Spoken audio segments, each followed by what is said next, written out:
Welcome back, Awesome Squad. Once again, thank you for all of the continued support. You guys have been awesome. I apologize for the missing video last week. It was my daughter's birthday, so she needed all of her time.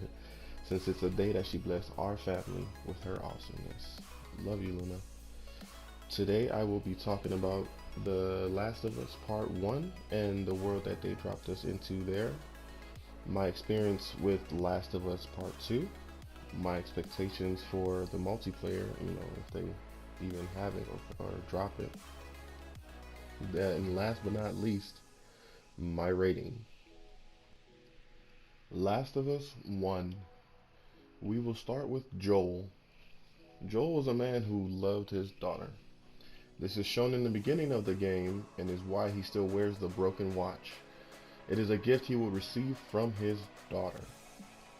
Thrusted into a world he was not ready for, and it started with a great loss. The outbreak starts, and the safety is the magic word. While making their way out of town, they run into a soldier. During the altercation with the soldier, an order comes in over the radio. The order confirms the order and raises his weapon. Reasoning does not work. Shots go off. Joel goes to duck for cover, covering his daughter. As the soldier moves closer to confirm the deaths, another shot goes off.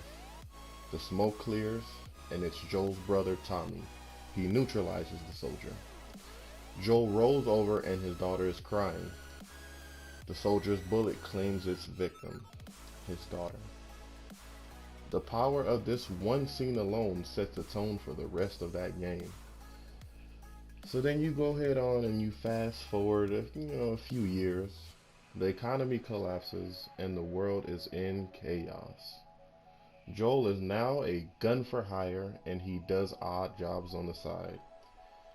You kind of say a mercenary.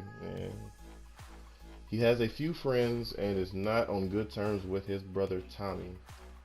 Turned into somewhat, of a hermit, He gets a job that you could kind of say that he would label as his last job, but it's not what he expects at all.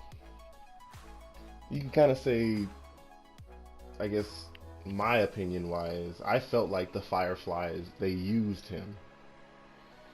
This is when they drop Ellie on his lap, and they also drop the bomb on him that, this little girl is also the cure for everything that's going on. Keep in mind, they fast forwarded a few years and the people that's giving him this job and the friendships that he's made, they gotta know by now that he had a daughter and lost his daughter at the very beginning of all this craziness. So it's hard to say that they gave him this job not knowing any of that.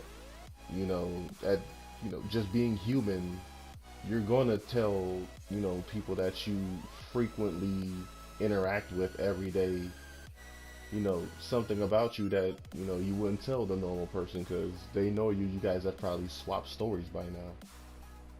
So you have this friend that you know of that's out there. He's the best gun for hire that you know of. He knows the lay of the land better than anybody else. And, he's in his prime. And for a fact that your package will make it to its destination without being harmed. No matter how you twist this, that's wrong. Even though it's for a better cause, it's wrong. You guys should at least give this man the choice or the knowledge of what the package really was. Knowing his past, that's something that he earned the right to, is that knowledge. So that's for a whole nother, discussion. But by the end of it all, Joel's attachment to Ellie couldn't let him bear the weight of another loss. So what the game didn't tell you in part one was that the tests were never guaranteed to yield a cure. It never was. So with that in mind, you couldn't ask this man to bear that loss again for a second time after forming a strong connection throughout this whole journey with Ellie. That's that's something you couldn't ask of this man anymore. So now on to Ellie. They introduce her to us as a young teenager whose whole life is nothing but this chaos and this madness that we know now is Last of Us Part 1. She's experienced her fair share of losses, which is shown in some of the DLC content, and some of her bonds that she has formed is also shown in other DLC content. She never gets to have a real childhood and is never told her life would be the price for the test of the cure process, right? They never gave her the choice to choose for herself, you know, that if she wanted to go through with this, that her life would be what is ultimately at stake here. You know, this is a child that is in a messed up situation. Y'all gotta, enlighten her on the situation. Y'all can't just be like, you could be the cure. All you gotta do is go down to this hospital and boop bop the whoop bop. It's all good. Come on now, y'all can't do that. That even though a child's mind can't fathom the importance of, a situation like that, who are you to, say that they couldn't at the same time, right? They could be understanding, they could know the magnitude of the situation. They could be like, oh, all right, I'm ready. But to at least give them the option is something every human has the right to. So she doesn't care much for Joel at first, but forms a strong bond that is tested at the very end of Last of Us, the first iteration. Uh, when The Last of Us ended, what we are left off with is Ellie asking a question, Joel answering the question, and it's a static that is formed or created in the dialogue at the very end that something is going to happen, but the possibilities on what could have happened is so much. So, I mean, it was good. It was perfect. It was Sony's swan song for the PS3. It was a perfect game. I gave it a 10 out of 10 in my book. But today, that we are reviewing Last of Us 2. So, the expectations that I had coming into Last of Us Part 2 were minimal because I didn't spoil myself with too much, but being in the gaming community and stuff like that, you're just gonna see certain stuff. So you're gonna see the golf memes and stuff like that. So when I first saw the preview for The Last of Us Part 2, I had the feeling that something was gonna happen to Joel because just off of the scene of him coming through the light, having the conversation with Ellie, and then walking out, it felt like they were telling us then and there that Joel wasn't gonna be with us any longer. Oh man. So I guess it's on to the meat and potatoes of the subject. We're talking about Last of Us 2 now, right? So let's just start off by saying I came into this game open-minded. I didn't want to spoil myself, like I said, with the spoilers, none of the teasers, all of the leaked videos and all that. I stayed away from it all. I kind of like I didn't pick up my phone too much. I shut all of that stuff off. I mean, I'm up to date on gaming news and stuff like that, so certain stuff you kind of can't avoid it. I enjoyed the world I was put back into. It felt familiar and at the same time different. It was weird. Joel's death set the tone for this game as everything you expected is turned on its head. This scene alone had me upset, but for different reasons. This was a character I had formed a bond with throughout the first iteration, and it's taken out like this. When I pulled myself back from it all, I could see everything for what it really was.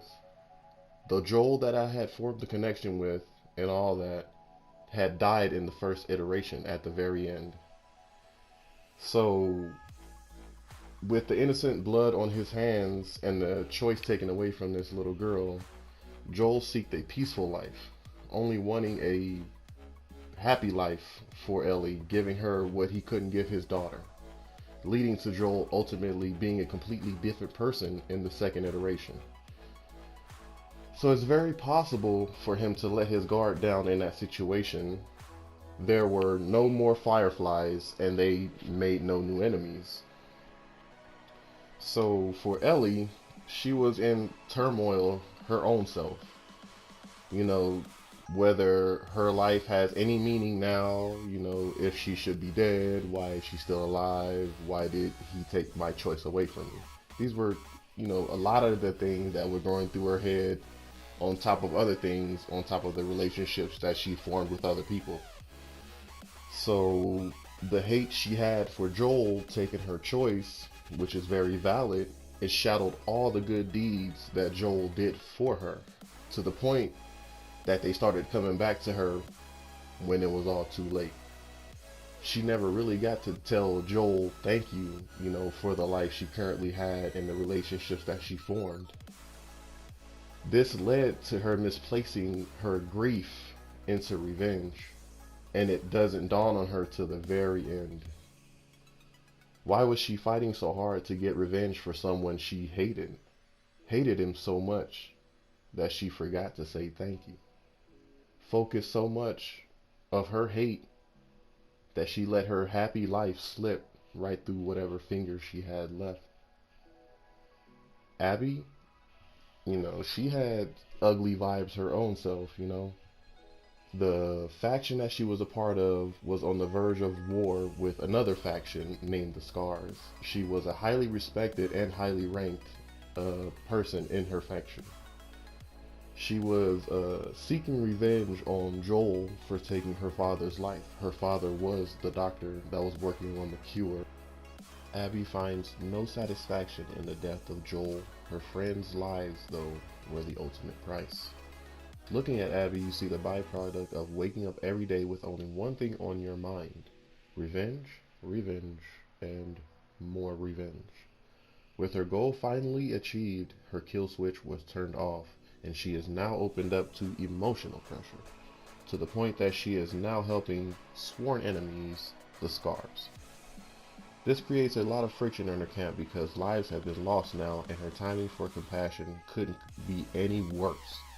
She is so disgusted by the blood that she has spilled that she wants no more of it, sparing Ellie's life. She wants to continue what her father worked on and is going to seek out the fireflies. So, as for the time I spent in the game, the pacing was good. I didn't do any side missions or collecting of all of the parts and stuff like that. The enemies were well thought out and the AI was great. The new mechanics that I had to adapt to was going prone, because you could shoot from different angles while you were prone. There were some weapons that weren't in part 1. There were some lethals and non-lethals, plus different ammo variations. What I think the game was trying to get across was that hate and revenge never really gets you anywhere. How it played out for me was that, we will always be faced with uncomfortable situations, but how we ultimately react is on us. So, as for the rating that I would give this game, I give it a 9 out of 10. I wouldn't quite give it a 10 out of 10 because it didn't release with a multiplayer, because part 1 it released with its multiplayer and the multiplayer was good, so that's why it earned that extra point. Once again, this is your boy Awesome Rock, signing out. Peace.